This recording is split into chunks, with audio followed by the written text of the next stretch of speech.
Luis had a case where he was driving down the road minding his own business on the freeway. Traffic comes to a stop.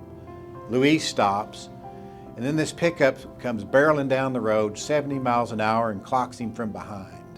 Hits him so hard it knocks his truck into the vehicles in front of him, and a whole bunch of people are hurt.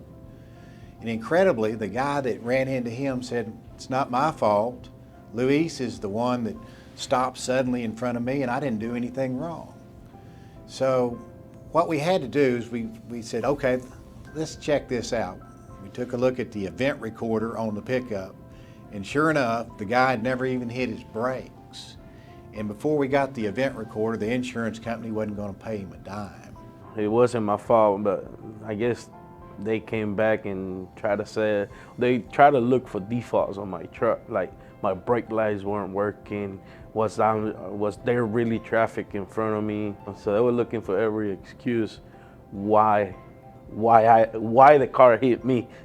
And because we did what a lot of people won't do, we were able to get him a very successful conclusion to the case and settled at the courthouse steps.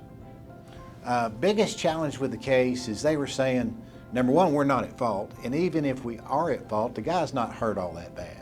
Actually, on the ambulance, I got really a back cramp on my back on the way to the ambulance. So they literally had to rip my shirt off and put me on the side. It was a scary situation, even though I was on a semi truck.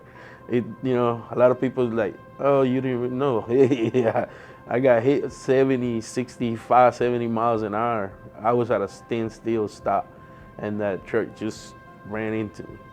So we sent him to some of the best spine surgeons in the city of Houston, two spine surgeons, and to a pain management doctor. And they were able to put a spinal cord stimulator in order to avoid surgery. And because of that, Luis is out driving trucks again. Actually, I have recommended Joe already to friends. He actually had worked in friends of friends cases. I recommend him. I mean, he helped me, and believe me, if I didn't like what he did for me, I wouldn't recommend him. I wouldn't be here today. It was one of the greatest pleasures of my whole life to know that he's out driving trucks again, playing with his kids again.